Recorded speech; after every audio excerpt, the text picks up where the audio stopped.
Hello प्यारे बच्चों, आप सभी का आपके अपने चैनल एसएसपी क्लास में स्वागत व अभिनंदन करता हूं और आशा करता हूं कि आप सभी अपने परिवारजनों के साथ सकुशल होंगे। मैं कहना चाहूँगा, वर्तमान स्थिति को देखते हुए आप सभी घर पर ही इस चैनल के माध्यम से अपनी पढ़ाई करते रहें। चलिए, आज हम पढ़ने जा रहे हैं कक्षा 12 एनसीईआरटी भूगोल विषय का दूसरा पाठ, जिसका नाम है विश्व जनसंख्या। इसमें हम विश्व की जनसंख्या से संबंधित जनसंख्या वितरण, जनसंख्या का घनत्व और वृद्धि के बारे में पढ़ेंगे और समझेंगे। तो शुरू करते हैं आज की क्लास। जनसंख्या वितरण किसे कहते हैं? तो जनसंख्या वितरण शब्द का अर्थ भूपृष्ठ पर लोग किस प्रकार वितरित या फैले हुए हैं।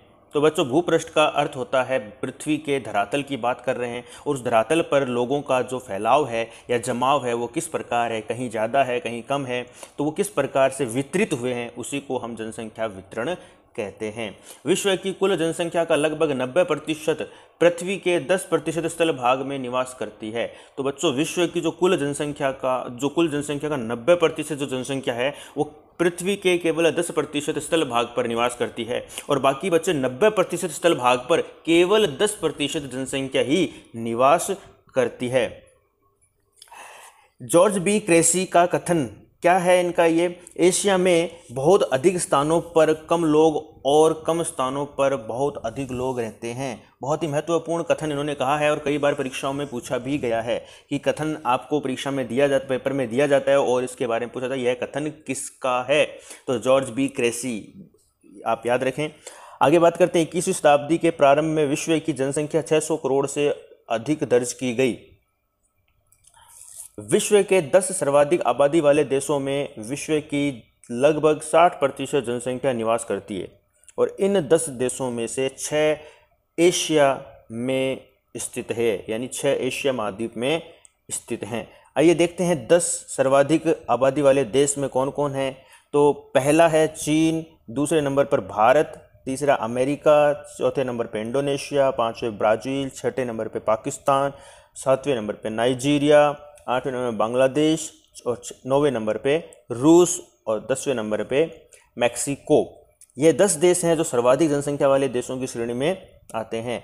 और अब बात करें एशिया महाद्वीप में सर्वाधिक जनसंख्या वाले देश कौन से हैं, तो इसमें सबसे पहले है चीन, फिर आता है दूसरे नंबर पे भारत, तीसरा इंडोनेशिया, चौथे नंबर पे पाकिस्तान, पाँचवां हमारा बांग्लादेश, और छठे नंबर पे है रूस। ये 6 जो देश हैं एशिया महाद्वीप के अंदर सर्वाधिक जनसंख्या वाले देशों की श्रेणी में आते हैं। कई बार प्रश्न ऐसा भी पूछा जा सकता है कि एशिया महाद्वीप में स्थित सर्वाधिक जनसंख्या वाले 2 देशों के नाम बताइए। तो आपके ये देश आपको याद रखने हैं। आगे बात करते हैं जनसंख्या का घनत्व, यानी पॉपुलेशन डेंसिटी।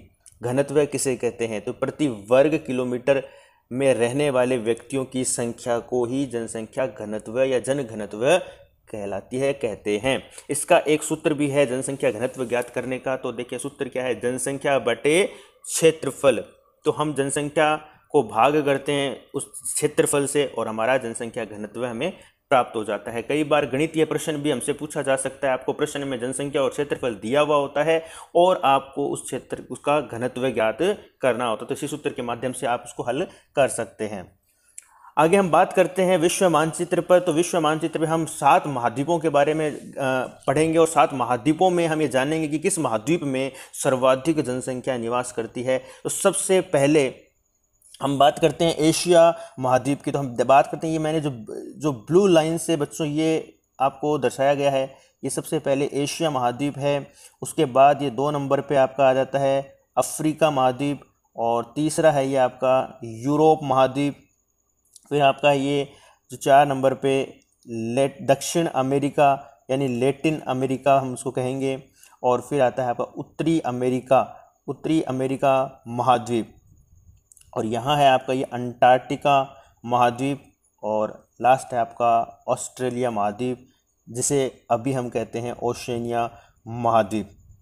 तो बच्चों, सबसे पहले हम बात करते हैं एशिया महाद्वीप की। एशिया महाद्वीप की जो जनसंख्या है 59.5% जनसंख्या एशिया महाद्वीप में निवास करती है। लगभग 60% जनसंख्या एशिया महाद्वीप में हमारी निवास करती है, और यहाँ का घनत्व 146 प्रति वर्ग किलोमीटर है। तो बच्चों, जहाँ जनसंख्या अधिक होगी तो वहाँ घनत्व भी अधिक पाया जाएगा। दूसरे नंबर पर बात करते हैं अफ्रीका महाद्वीप की, जहाँ 16.9% जनसंख्या है और यहाँ का घनत्व है 43 प्रति वर्ग किलोमीटर। बात करते हैं तीसरे महाद्वीप की, यूरोप महाद्वीप की, और यूरोप महाद्वीप की जनसंख्या है विश्व की कुल जनसंख्या में से 9.7% जनसंख्या निवास करती है और यहाँ का जनसंख्या जो घनत्व है 33 जो प्रति वर्ग किलोमीटर है। आगे हम बात करते हैं लैटिन अमेरिका। तो बच्चों ये लैटिन अमेरिका की बात कर रहे हैं, ये पहले हम इसको दक्षिण अमेरिका बोलते थे, परंतु अब ये बीच वाले जो देश हैं यानी उत्तरी अमेरिका और दक्षिण अमेरिका के जो बीच वाले देश हैं, जब इनको हम दक्षिण अमेरिका के साथ पढ़ते हैं तो क्या बोलते हैं, लैटिन अमेरिका बोलते हैं। तो ये पास पास में छोटे छोटे जो देश हैं इनको एक साथ हम पढ़ेंगे जब हम इसको क्या कहेंगे, लैटिन अमेरिका। आगे हम बात करें तो लैटिन अमेरिका की जो जनसंख्या है कुल 8.5% जनसंख्या यहाँ निवास करती है। इसका यहाँ का घनत्व है 32 प्रति वर्ग किलोमीटर। अगली बात करें उत्तरी अमेरिका। उत्तरी अमेरिका की जो जनसंख्या है 4.8% और यहाँ का जनसंख्या जो घनत्व है 20 प्रति वर्ग किलोमीटर उत्तरी अमेरिका का घनत्व है। आगे बात करते हैं ओशनिया। तो ओशनिया या ऑस्ट्रेलिया हम बात करें तो ऑस्ट्रेलिया महाद्वीप को अब हम जो पास में जितने भी छोटे छोटे जो देश हैं इनको सबको साथ में जब हम इनका अध्ययन करते हैं या इन सबको साथ में बात करें तो यह है ओशनिया। इन सभी देशों को साथ में मिलाकर हम क्या बनता है, ये ओशनिया। अब से हम इसको ओशनिया के नाम से जानते हैं क्योंकि ऑस्ट्रेलिया तो एक देश है और देश के बारे में बात करें तो बाकी भी सब महाद्वीप हैं, तो इसके जो एशिया कोई देश नहीं है, एशिया के अंदर कई देश हैं। इसी तरीके से हम ऑस्ट्रेलिया की बात करें तो ऑस्ट्रेलिया के आसपास के सभी छोटे छोटे देशों को मिलाकर क्या बना, ओशनिया, जिसको क्या कहलाया, ओशनिया। अब हमारे मन में एक प्रश्न आता है कि अंटार्कटिका महाद्वीप के बारे में हम क्यों नहीं पढ़ रहे हैं, क्योंकि बच्चों आपको बताऊंगा कि जो 7 महाद्वीपों में की बात करते हैं तो अंटार्कटिका महाद्वीप हमेशा बर्फ़ से ढका रहता है, इसलिए यहाँ पर स्थायी रूप से लोग नहीं रहते हैं और ये से श्वेत महाद्वीप भी कहते हैं। और बाकी 6 महाद्वीपों पर अच्छे से जीवन संभव है, लोग यहीं पर रहते हैं, जनसंख्या यहीं पर पाई जाती है, इसलिए जनसंख्या का अध्ययन करते हैं तो हम अंटार्कटिका महाद्वीप को छोड़ देते हैं। तो ये था महाद्वीपों के आधार पर जनसंख्या व उनका घनत्व। आगे बात करते हैं जनसंख्या वितरण को प्रभावित करने वाले कारक। तो सबसे पहले हम बात करते हैं भौगोलिक कारकों के ऊपर। तो भौगोलिक कारक में कौन कौन से महत्वपूर्ण कारक हैं जो जनसंख्या वितरण को या घनत्व को प्रभावित करते हैं। तो सबसे पहले बात करते हैं जल की उपलब्धता, भू आकृति, जलवायु और मृदा। ये महत्वपूर्ण कारक हैं जो जनसंख्या वितरण और घनत्व को प्रभावित करते हैं। आइए सबसे पहले बात करते हैं जल की उपलब्धता पर। भौगोलिक कारक, जल की उपलब्धता। जल जीवन का सर्वाधिक महत्वपूर्ण कारक है। तो बच्चों हम पहले भी पढ़ चुके हैं, जल ही जीवन है या जल ही कल है। तो जल के बारे में, जल के महत्व के बारे में हम सभी जानते हैं और इसीलिए जल सर्वाधिक महत्वपूर्ण कारक भी है। अतः लोग उन क्षेत्रों में बसने को प्राथमिकता देते हैं जहां जल आसानी से उपलब्ध होता है। यही कारण है कि नदी घाटियों के किनारे विश्व के सबसे सघन बसे हुए क्षेत्र हैं। तो बच्चों प्राचीन समय की बात करें या हम कक्षा 9 में हम पढ़कर आ चुके हैं कि सभ्यताओं के बारे में जितनी भी प्राचीन सभ्यताएं विकसित हुई हैं सभी नदी घाटियों के किनारे पर ही विकसित हुई हैं। इसीलिए जल की उपलब्धता महत्वपूर्ण कारक है जनसंख्या वितरण घनत्व को प्रभावित करने के लिए। नेक्स्ट बात करते हैं भू आकृति पर। लोग समतल मैदानों और मंद ढालों पर बसने को वरीयता देते हैं। वरीयता का मतलब है प्राथमिकता। इसका कारण यह है कि ऐसे क्षेत्र फसलों के उत्पादन, सड़क निर्माण और उद्योगों के लिए अनुकूल होते हैं। पर्वतीय और पहाड़ी क्षेत्र परिवहन तंत्र के विकास में अवरोधक होते हैं, यानी बाधा उत्पन्न करते हैं। पर्वतीय और पहाड़ी क्षेत्रों में जो सड़कों का निर्माण आसानी से नहीं होता, लोगों का रहने में कठिनाइयाँ आती हैं। इसलिए लोग समतल मैदानी और कम ढाल वाले क्षेत्रों में अधिक रहना पसंद करते हैं, जो सड़क निर्माण और खेती के लिए अधिक उपयुक्त हैं। इसी के साथ अतः हम इन क्षेत्रों पर बात करें, इन क्षेत्रों में कम जनसंख्या पाई जाती है। कौन से क्षेत्रों में? पहाड़ी और जो पर्वतीय क्षेत्रों में। उदाहरण के रूप में समझे तो गंगा का मैदान विश्व के सर्वाधिक सघन जनसंख्या वाले क्षेत्रों में एक है, जबकि हिमालय के पर्वतीय भाग विरल कम जनसंख्या वाले क्षेत्र हैं। अगले कारक की बात करें, जलवायु। अति उष्ण अथवा ठंडे मरुस्थलों की विषम जलवायु मानव बसाव के लिए असुविधाजनक होती है। सुविधाजनक जलवायु जैसे मानसूनी जलवायु व समशीतोष्ण जलवायु वाले क्षेत्र जो रहने के लिए उपयुक्त है, वहाँ जनसंख्या का जमाव अधिक रहता है। तो प्यारे बच्चों, अति उष्ण का मतलब होता है अधिक गर्म स्थान, और ठंडे मरुस्थल, अगर हम इसको उदाहरण से बात करें, अति उष्ण की बात करें, जैसे हम अफ्रीका के मरुस्थलों की बात कर सकते हैं, और ठंडे मरुस्थल की बात करें तो हम यहाँ पे एस्किमो जनजातियाँ रहती है, हम अंटार्कटिका महाद्वीप की बात कर सकते हैं। तो यहाँ पर जो निवास करने वाली जो जनजातियाँ हैं, इनका जीवन बड़ा ही कष्टमयी होता है, और यहाँ की जो जलवायु रहने के लिए अनुकूल नहीं होती है। इस चित्र के माध्यम से हम देख सकते हैं कि दो प्रकार की जो क्षेत्रों को वर्णन किया गया है यहाँ पर, और ये जो क्षेत्र है ये अति उष्ण क्षेत्र है, जिसमें अधिक गर्मी यह अति उष्ण वाला क्षेत्र है जहाँ अधिक गर्मी वाले क्षेत्रों में लोग कम रहना पसंद करते हैं, और ये अधिक शीत यानी ठंडा प्रदेश है जहाँ लोग बर्फ़ में घर बना कर, यानी इग्लू, जिसको हम बर्फीले घरों को हम कहते हैं, इग्लू बनाकर लोग निवास करते हैं। ऐसे क्षेत्रों में लोग रहना पसंद नहीं करते हैं, वरीयता कम देते हैं।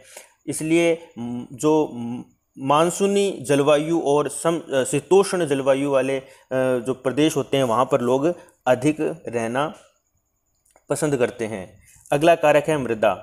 उपजाऊ मृदा कृषि तथा इनसे संबंधित क्रियाओं के लिए महत्वपूर्ण है, इसलिए उपजाऊ दोमट मिट्टी वाले प्रदेशों में अधिक लोग निवास करते हैं, क्योंकि इस मृदा में गहन कृषि का मुख्य आधार है। इसलिए गंगा के मैदानी भागों में उपजाऊ मृदा के कारण जनसंख्या अधिक निवास करती है, और पश्चिमी राजस्थान में लवणीय व रेतीली मृदा के कारण जनसंख्या का अभाव पाया जाता है, क्योंकि यह मृदा गहन कृषि के लिए उपयुक्त नहीं होती। तो अब बच्चों, गहन कृषि क्या है? तो गहन कृषि से अभिप्राय है ऐसी कृषि जिसके लिए अधिक पूंजी और श्रम की आवश्यकता होती है और उपयुक्त उपजाऊ मिट्टी की आवश्यकता होती है। तो ऐसी मिट्टी को हम गहन कृषि कहते हैं।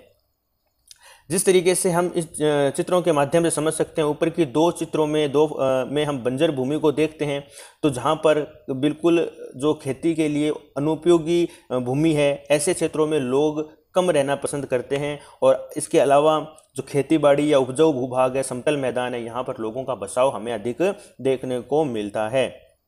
अगले कारक की बात करते हैं, हमारा आर्थिक कारक, इकोनॉमिक फैक्टर, और इनमें कौन कौन से कारकों पर हम बात करेंगे? तो खनिज, नगरीकरण, औद्योगिकरण। आइए सबसे पहले खनिज पर हम बात करते हैं। खनिज निक्षेपों से युक्त क्षेत्र उद्योगों को आकर्षित करते हैं। बच्चों, निक्षेपों का मतलब होता है जमाव, यानी भूमि का वह क्षेत्र जहाँ पे खनिजों की अधिकता पाई जाती है, और ऐसे क्षेत्रों में उद्योग अधिक स्थापित किए जा सकते हैं। और खनन और प्रौद्योगिक गतिविधियाँ रोजगार उत्पन्न करती है, अतः कुशल एवं अर्धकुशल कर्मी इन क्षेत्रों में रोजगार के लिए पहुंचते हैं और जनसंख्या को सघन बना देते हैं। जिस तरीके से खनन करते हुए यह चित्र दिखाई दे रहा है, इसमें हम समझ सकते हैं कि ऐसे क्षेत्रों में जो कुशल और अर्धकुशल जो कारीगर होते हैं, वो यहाँ रोजगार की तलाश में आते हैं और यहीं पर अपना निवास स्थल बना लेते हैं, जिसके कारण जनसंख्या का जमाव अधिक हो जाता है। जैसे इसका एक उदाहरण की बात करें, अफ्रीका की कटंगा या जाम्बिया तांबा पेटी इसका अच्छा उदाहरण है। पेटी का अर्थ है यहाँ पर तांबा क्षेत्र से, तो तांबा क्षेत्र यानी तांबे का उत्पादन अधिक खनन के माध्यम से अधिक होता है, और जिसके कारण यहाँ पर जनसंख्या अधिक पाई जाती है। अगला कारक है नगरीकरण। नगर रोजगार के अच्छे अवसर, शैक्षणिक, चिकित्सा संबंधी सुविधाएं तथा परिवहन और संचार के बेहतर साधन उपलब्ध करवाते हैं, और अच्छी नागरिक सुविधाएं और नगरीय जीवन के कारण लोग अधिक संख्या में ग्रामीण क्षेत्रों से नगरों की ओर खींचे चले आते हैं। इसलिए ग्रामीण क्षेत्रों से नगरीय क्षेत्रों का प्रवास अधिक होता है, जिसके कारण नगरों का आकार बढ़ जाता है। आगे हम बात करते हैं औद्योगिकरण की। और औद्योगिकरण क्षेत्र रोजगार के अवसर उपलब्ध कराती है। जहां अधिक औद्योगिकरण का क्षेत्र होंगे वहां किस प्रकार के रोजगार या बड़ी संख्या में लोगों का आकर्षित करती है, यानी लोगों को इस क्षेत्र में आने के लिए अधिक आकर्षित, मतलब यहाँ पर आकर्षित करती है। और इनमें केवल कारखानों के श्रमिक ही नहीं होते, बल्कि परिवहन चालक, दुकानदार, बैंक कर्मी, डॉक्टर, अध्यापक तथा अन्य सेवाएं भी उपलब्ध कराने वाले भी होते हैं। उदाहरण के लिए हम बात करें जापान का कोबे ओसाका प्रदेश अनेक उद्योगों की उपस्थिति के कारण सघन बसा हुआ है, और यह भी जनसंख्या के वितरण को अधिक प्रभावित करता है, यानी औद्योगिकरण भी इसमें महत्वपूर्ण कारक है। आगे हम अगले कारक पे बात करते हैं, सामाजिक एवं सांस्कृतिक कारक, सोशल एंड कल्चर फैक्टर। कुछ स्थान धार्मिक अथवा सांस्कृतिक महत्व के कारण अधिक लोगों को आकर्षित करते हैं। लोग उन क्षेत्रों को छोड़कर चले जाते हैं जहां सामाजिक और राजनीतिक अशांति होती है। तो बच्चों, राजनीतिक अशांति से हम बात करें, इसका एक उदाहरण बात करें तो भारत के एक राज्य जम्मू एंड कश्मीर की बात करते हैं, तो यहाँ पर हमेशा आए दिन सीमा विवाद निरंतर बना हुआ है।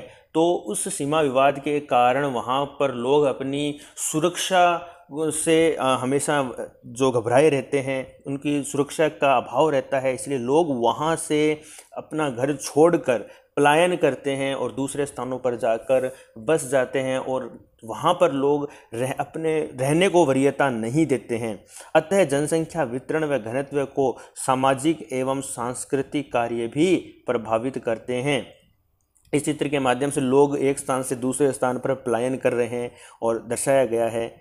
और हम इसी से हम आगे की बात करें तो जनसंख्या की वृद्धि किसे कहते हैं? समय के दो अंतरालों के बीच एक क्षेत्र विशेष में होने वाले जनसंख्या में परिवर्तन को जनसंख्या की वृद्धि कहा जाता है। और इसको एक बहुत ही अच्छे उदाहरण से हम समझ सकते हैं कि भारत की 2001 की जनसंख्या को 2011 की जनसंख्या जो है उससे क्या करेंगे, घटाएंगे, तब हमें जनसंख्या की वृद्धि ज्ञात हो जाती है। तो ये जनसंख्या वृद्धि की बात कर रहे हैं। अगर जनसंख्या दर की बात करें तो जनसंख्या दर को हमेशा प्रतिशत में व्यक्त किया जाता है। ये ध्यान रखें कि जनसंख्या दर को प्रतिशत में ही व्यक्त किया जाता है। आगे बात करते हैं जनसंख्या की धनात्मक वृद्धि। और धनात्मक का मतलब होता है प्लस, यानी बढ़ते हुए। जब दो समय अंतरालों के बीच जन्म दर मृत्यु दर से अधिक हो, जन्म दर मृत्यु दर से अधिक हो तो जनसंख्या में धनात्मक वृद्धि होगी, यानी जन्म दर अधिक होगी और मृत्यु दर कम होगी, तो कौन सी वृद्धि कहलाएगी? धनात्मक वृद्धि होगी। जनसंख्या की ऋणात्मक वृद्धि, दो समय अंतरालों के बीच जनसंख्या कम हो जाए तो उसे जनसंख्या की ऋणात्मक वृद्धि कहते हैं। यह स्थिति जन्म दर मृत्यु दर से कम हो जाए अथवा लोग अन्य देशों में प्रवास कर जाए तब ऐसी स्थिति उत्पन्न होती है। और ऐसी स्थिति में जो दर आती है उसे कौन सी वृद्धि दर कहते हैं? ऋणात्मक, यानी घटती हुई वृद्धि दर कहते हैं। आगे बात करते हैं जनसंख्या की प्राकृतिक वृद्धि। तो जनसंख्या की प्राकृतिक वृद्धि किसी क्षेत्र विशेष में दो समय अंतरालों में जन्म और मृत्यु के अंतर से बढ़ने वाली जनसंख्या को उस क्षेत्र की प्राकृतिक वृद्धि कहते हैं। और इसको एक सूत्र के माध्यम से भी ज्ञात किया जा सकता है। प्राकृतिक वृद्धि बराबर जन्म दर माइनस मृत्यु दर। जनसंख्या की वास्तविक वृद्धि। अब वास्तविक वृद्धि कैसे ज्ञात की जा सकती है? जब वास्तविक वृद्धि बराबर जन्म दर माइनस मृत्यु दर और उसमें हम आप्रवास यानी प्लस आप्रवास और माइनस उत्प्रवास। तो बच्चों, आप्रवास और उत्प्रवास क्या है? तो आप्रवास का मतलब होता है किसी क्षेत्र से आने वाले लोग, और उत्प्रवास का मतलब होता है एक क्षेत्र से जाने वाले लोग। जो जाते हैं उनको उत्प्रवास कहते हैं और जो आते हैं उस क्षेत्र में उसको आप्रवास कहते हैं। बहुत ही आसान है। तो किसी क्षेत्र से आने वाले व्यक्तियों को क्या कहते हैं? आप्रवास, और जाने वाले को उत्प्रवास। तो आज की इस क्लास में यहीं तक। आगे की जो हम चर्चा करेंगे, आगे के जो बिंदुओं पर चर्चा करेंगे अगली क्लास में। तब तक के लिए धन्यवाद।